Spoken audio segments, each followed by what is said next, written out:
Selamat pagi teman-teman semuanya. Semoga semuanya dalam keadaan sehat-sehat ya. Nah, kali ini teman-teman saya mau share ada beberapa video, ada 2 video lah di mana ada seorang ustadz yang sangat terkenal jeniusnya karena konon katanya dia lulusan dari Israel. Nah, dia diundang sebagai speaker ya untuk menjelaskan karena dia kan pakar dari Israel untuk menjelaskan tentang Yesus Kristus. Oke, kita nonton ya teman-teman. Kita lihat videonya teman-teman seperti apa sebentar. Dipilih oleh pikirannya, namanya bagian dari kesalahan. Adalah dia anak bungsu tiga saudara. Sebentar. Sampai dari Ustaz Ali. Nah, kemudian samping lagi adalah Ustaz Ilham. Nah, dari kontak semuanya, kita langsung lagi, samping lagi adalah Ustaz Ilham. Samping lagi adalah Tuan Rumah Ustaz Aziz. Samping kanan saya spesial, beliau datang dari Sidoarjo, Sarang Walah, dan sedang akan muncul seperti menghadapi Allah. Beliau adalah Bapak Muhammad Nasir. Dulu malah dari Ustaz Radmur. Dan nama Hafiz Manuel. Baik, kita akan segera mulai uji kesaktian berikut ini. Mau uji kesaktian, memangnya mau bertarung ya Pak Ustadz? Kesaktian lucu. Apa? Pak Ustadz ini, peraturan guru di depan kami, ini 3 orang adalah dari Pondok Pesantren Darussalam Gontor, Ponorogo, yang sedianya kami akan berangkat ke sana. Saya tanya kepada mereka, apakah sudah menikah? Jawabannya masih bujang semua. Pertanyaan berikutnya adalah, apakah benar Yesus selama hidupnya membujang dan tidak pernah menikah? Kita akan uji kesaktian Ustadz Kainama. Benar atau tidak? Mari Ustadz. Bismillahirrahmanirrahim. Assalamualaikum warahmatullahi wabarakatuh. Nah, ini dia si speakernya. Dia mau menjelaskan tentang Yesus ya. Apakah Yesus ini tidak menikah atau menikah ya teman-teman. Lebih penekanannya ingin membuktikanlah kepada si Immanuel ini ya teman-teman. Sayyidina Muhammad wa Sayyidina Muhammad kama sayyidina Ibrahim wa Sayyidina Ibrahim wa barik ala Sayyidina Muhammad wa Sayyidina Muhammad kama barakta ala Sayyidina Ibrahim wa Sayyidina Ibrahim fil alamin innaka Hamidum Majid. Apakah Yesus menikah atau tidak? Al-Quran tidak pernah berkata begitu. Jadi kalau jika Ustaz Ibu bertanya kepada Kainama yang sebagai seorang muslimin, saya bilang enggak ada cerita kan?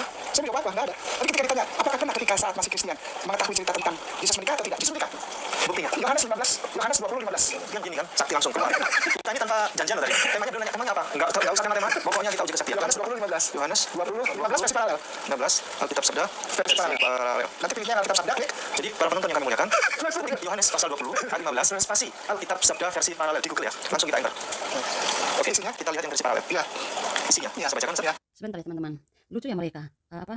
Ngerumpi terus mau bahas tentang Yesus. Pertanyaannya, mereka kan bukan Kristen ya, tapi kenapa kok mereka suka sekali mencari tahu, suka sekali mau kayak itu terlihat sekali ya teman-teman, kebencian mereka, iri hati mereka tuh sangat terlihat sekali ya teman-teman. Jadi di sini ya teman-teman, itu terlihat sekali argumen dari Bapak Ustadz tercinta Kainama ini, itu seolah-olah mau menguatkan pernyataannya, statementnya ya teman-teman, supaya mendukung argumennya sehingga si Immanuel dengan beberapa teman yang ada di situ percaya dengan apa yang dikatakan oleh Bapak Ustadz Kainama tercinta. Seperti itulah.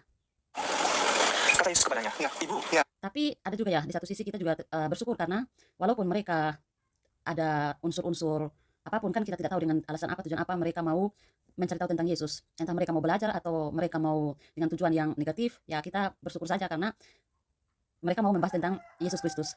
Kenapa mereka tidak mau membahas nabi mereka saja? Ya kan? Itu kan lucu sekali ya teman-teman. Dan yang bukan ranahnya, pembicaranya itu kan bukan dari Kristen ya teman-teman. Ya jelaslah tentu pasti jawabannya juga amburadul, asal-asalan. Padahal pengakuannya kan lulusan Israel ya teman-teman. Oke, kita lanjut ya. Mengapa engkau menangis? Siapakah yang kau cari?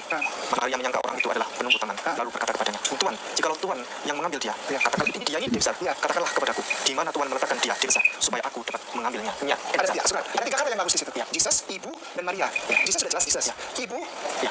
Lalu ada Maria. Ya. Orang berpikir ini adalah ibunya Jesus. Ya. Karena dia panggil ibu. Ibu, ya. Mengapa engkau menangis?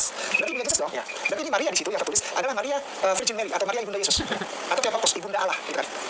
Oke, saya teman-teman. Jadi di sini dari si Ustadz Kainama di dalam ayat Yohanes berapa? Yohanes 20 ayat 15 ya. Di situ ada 3 figur di situ. Ada Yesus Kristus, lalu ada Maria, ibu Yesus, dan juga ada Maria Magdalena. Jadi di situ ada 3 figur, teman-teman. Apakah benar begitu? Geser ke bawah. Nanti ada ditemukan ayat tapi di bawahnya ada angka-angka tuh. Ya. Jadi di sini ya teman-teman, dia mau mau memberikan keyakinan atas argumentasinya ya teman-teman.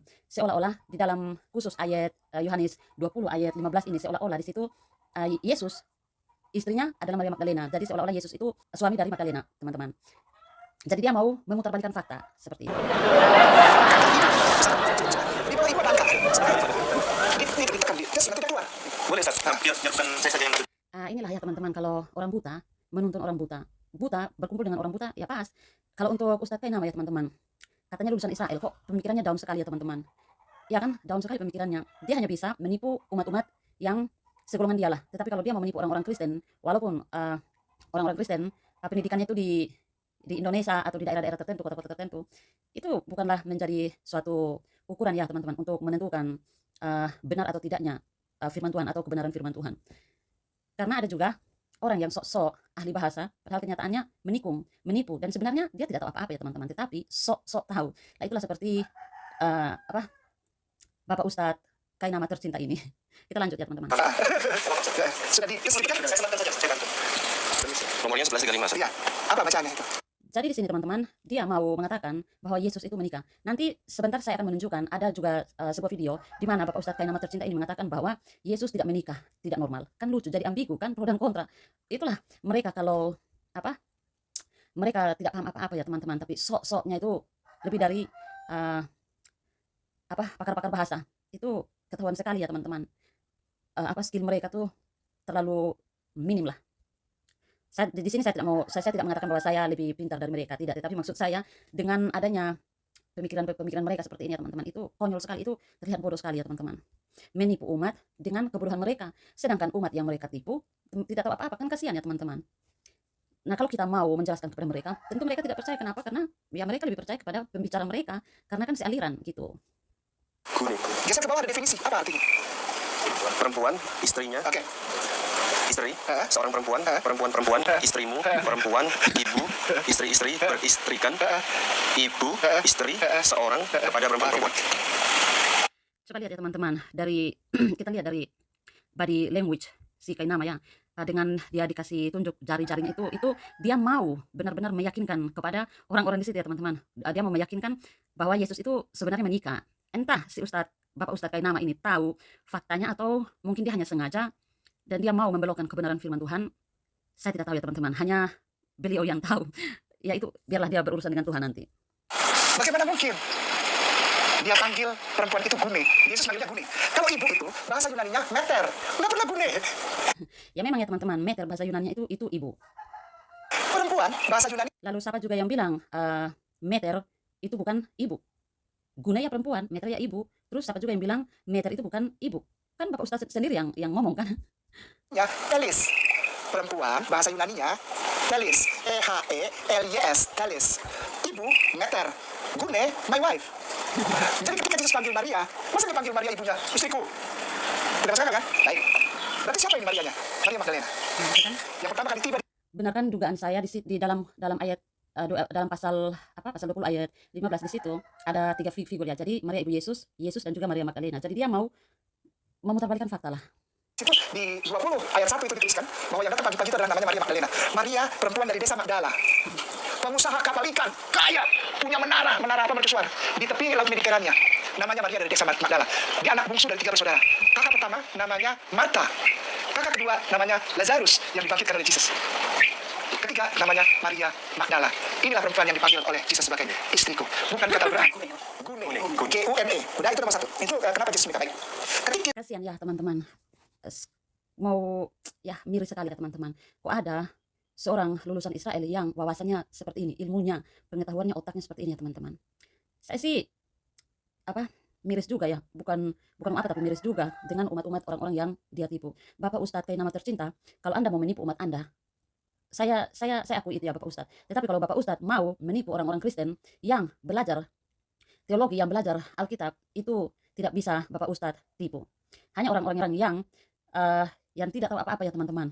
Orang yang buta yang dapat Bapak Kainama dapat ditipu, dapat disesatkan oleh ajaran-ajaran Bapak Kainama. Benarkah yang dikatakan Bapak Ustadz Kainama bahwa Maria Magdalena adalah istri Yesus di dalam Yohanes pasal 20 ayat 15? Mari kita lihat ya teman-teman.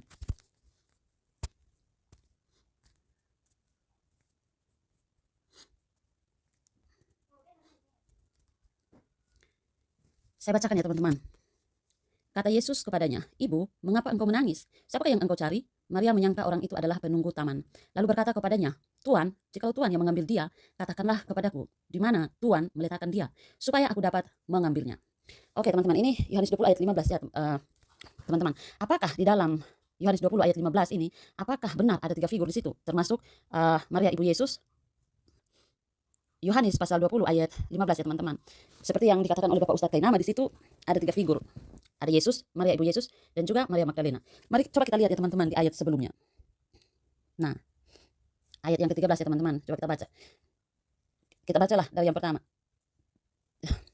Tetapi Maria berdiri dekat kubur itu dan menangis. Sambil menangis, ia menjenguk ke dalam kubur itu. Dan tampaklah olehnya 2 orang malaikat berpakaian putih, yang seorang duduk di sebelah kepala dan yang lain di sebelah kaki, di tempat mayat Yesus terbaring. Kata malaikat-malaikat itu kepadanya, "Ibu, mengapa engkau menangis?" Jawab Maria kepada mereka, "Tuhanku telah diambil orang, dan aku tidak tahu di mana ia diletakkan."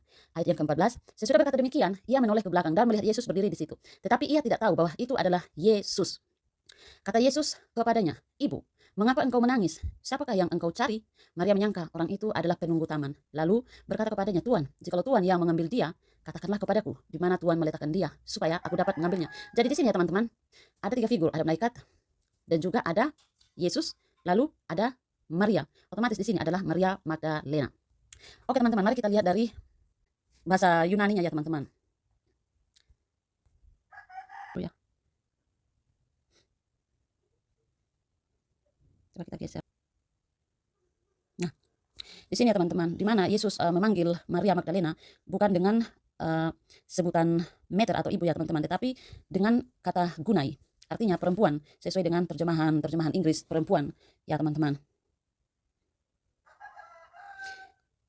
Jadi sudah jelas ya teman-teman, dalam ayat dalam Yohanes 20 ayat 15 ini di situ digunakan guna ya teman-teman, bukan meter. Dan juga figur-figur yang ada di situ itu ada malaikat, ada Yesus dan juga ada Maria Magdalena.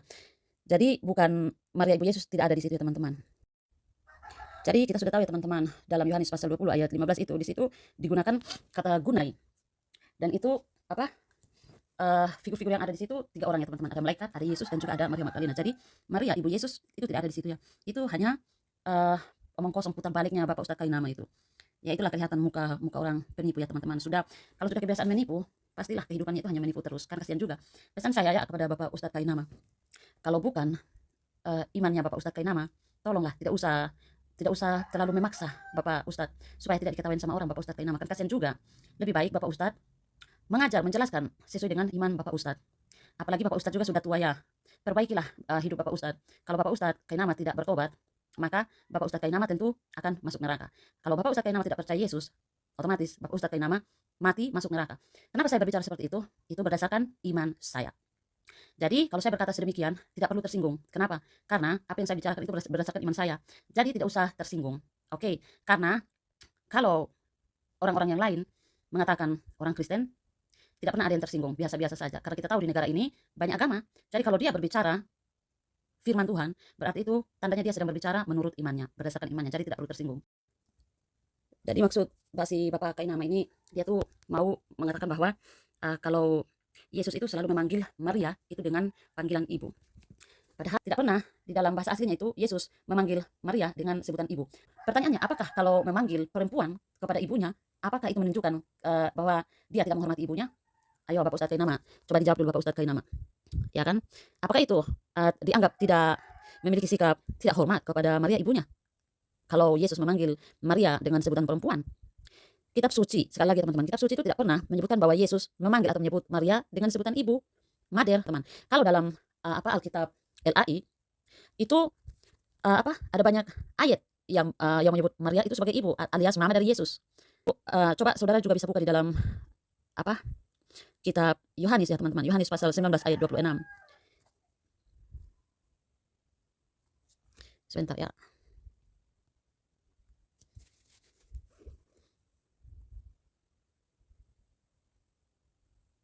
Silakan dilihat ya teman-teman. Jesus, therefore, having seen mother, and the disciple standing by whom he loved, says to his mother, "Woman, behold the son of you." Ketika Yesus melihat ibunya dan murid yang dikasihinya dan murid yang dikasihinya di sampingnya, berkatalah ia kepada ibunya, "Ibu, inilah anakmu." Nah, di situ ya teman-teman, ada 3 kali muncul kata ibu, mother atau meter ya teman-teman. Pertama dan kedua itu berasal dari kata Yunani meter. Tetapi itu merupakan penceritaan yang dilakukan oleh Rasul Yohanes. Hanya kata ibu yang dibawa, yang ketiga, itu yang berasal dari kata Yunani gunai, perempuan. Dan itu yang diucapkan oleh Yesus sendiri. Sekarang saya bertanya kepada Bapak Ustadz Kainama, apakah kalau kita memanggil perempuan ditujukan kepada ibunya, apakah itu menunjukkan tidak hormat? Silakan Bapak Ustadz. Ya kan? Apakah itu menunjukkan tidak hormat? Kalau kita tafsir Alkitab ya teman-teman, kita tidak bisa memakai konsep pemikiran kita. Kita harus mengikuti pola pikir orang-orang pada zaman itu ya teman-teman. Kenapa? Supaya kita tidak bingung seperti Bapak Ustadz Kainama ini. Penggunaan kata guna ya teman-teman, yang diartikan perempuan itu sebetulnya bukan merupakan sesuatu yang tidak hormat ya teman-teman. Itu di dalam tradisi mereka pada zaman itu. Dan kata itu juga Yesus gunakan terhadap Maria Magdalena sebagaimana di dalam Yohanes pasal 20 ayat 13 dan juga ayat 15. Jadi orang yang menganggap penggunaan kata guna ini ya teman-teman merupakan suatu sikap yang tidak hormat. Itu dia menafsirkan menurut tradisi dia sendiri ya pada zaman ini. Bukan menurut tradisi orang-orang Yahudi pada zaman itu ya, pada zaman abad-abad dulu ya teman-teman. Dan itu jelas merupakan cara penafsiran yang salah dan bodoh sekali. Ya, dimaklumi manusia-manusia yang seperti itu ya teman-teman. Kasihan juga ya dikasih bodoh-bodoh sama Bapak Ustadz Kainama ini. Kelihatan sekali ya teman-teman, kebenciannya itu, iri hatinya itu kelihatan sekali dengan Yesus Kristus. Mereka mau memutarbalikkan fakta. Bapak Ustadz Kainama bisa menipu orang-orang ya, orang-orang yang tidak pernah belajar, orang-orang yang buta sama dengan Bapak Ustadz Kainama sendiri. Tetapi Bapak Ustadz Kainama tidak bisa menipu orang-orang Kristen yang benar-benar sudah diberi pengertian oleh Roh Kudus. Mustahil itu Bapak Ustadz Kainama bisa menipu orang-orang yang sudah beriman kepada Yesus Kristus. Kenapa? Karena ada Roh Kudus. Roh Kuduslah yang akan menuntun kita sehingga kita bisa mengerti akan kebenaran firman Tuhan. Walaupun semuanya membutuhkan proses. Mustahil Bapak Ustadz Kainama bisa menipu hamba-hamba Tuhan yang benar-benar sudah beriman kepada Yesus Kristus. Kalau Bapak Ustadz Kainama menipu orang-orang yang di luar Yesus, orang-orang yang tidak percaya Yesus, ya itu sangat mudah disesatkan. Tetapi tidak gampang untuk disesatkan dengan orang-orang yang sudah beriman kepada Yesus. Jadi pesan saya kepada Bapak Ustadz Kainama, belajar baik-baik dulu Bapak Ustadz Kainama, baru dikasih penjelasan yang benar kepada umat-umat Bapak Ustadz Kainama, supaya tidak diketahui sama orang-orang, karena kelihatan sekali otaknya Bapak Ustadz Kainama itu down. Oke, terima kasih. Pesan saya juga ya teman-teman, berhati-hatilah dengan pengajaran-pengajaran seperti Bapak Ustadz Kainama ya, karena pengajarannya itu tidak 100%, sangat menipu umat. Saya sebagai orang Kristen sangat kasihan sekali dengan umat-umat yang telah ditipu oleh Bapak Ustadz Kainama. Salam sadar, salam toleransi, semoga sadar. Terima kasih Bapak Ustadz Kainama tercinta. Semoga Anda melihat video saya nanti. Dalam video sebelumnya, Bapak Kainama itu mengatakan bahwa Jesus atau Yesus menikah. Lalu dalam video ini lagi ya teman-teman, di mana Bapak Ustadz Kainama tercinta ini mengatakan bahwa Jesus atau Yesus tidak menikah, tidak normal, tidak punya keturunan. Lalu pertanyaannya, kira-kira yang mana yang benar Pak Ustadz? Apakah Jesus atau Yesus menikah atau Jesus atau Yesus tidak menikah? Nah ini kan ambigu, pro dan kontra, semuanya sangat mengacaukan, membingungkan. Buta ketemu buta, ya itulah hasilnya. Ya sama-sama buta, tetap buta. Tidak jelas pemikiran Bapak Ustadz Kainama ini, tidak konsisten ya, putar balik, tukang penipu. Mari kita dengar ya teman-teman. Ya, mari demikian, karena saya membaca itu dan saya sungguh-sungguh menghormati Bible. Bible tidak pernah menghina Yesus. Bible tidak pernah menjadikan Yesus seorang nabi Allah yang lemah, penakut. Yang membuat itu adalah pemahaman dari saudara kita Kristen dan Katolik. Yesus jadi lemah. Yesus bukan laki-laki normal karena dia tidak menikah, tidak punya keturunan. Ini kan jelas kan? Berkata bahwa Jesus tidak menikah. Tetapi anehnya di video-video sebelumnya dia mengatakan bahwa Jesus menikah. Kan bingung, kan penipu. Ya, Maria Magdala, inilah perempuan yang dipanggil oleh Jesus sebagai istriku. Bukan kata Al-Quran. Maria Magdala, inilah perempuan yang dipanggil oleh Jesus sebagai istriku. Bukan kata Al-Quran. Mengatakan bahwa Yesus memiliki istri, yaitu Maria Magdalena. Kan kasihan sekali ya, umat-umat Tuhan itu dikasih bodoh-bodoh sama seorang lulusan Israel. Tidak jelas sama sekali pemikirannya. Ustadz penipu. Semoga Anda bertobat ya Bapak Ustadz. Kalau Anda tidak bertobat, Anda mati, tempat Anda di neraka. Terima kasih.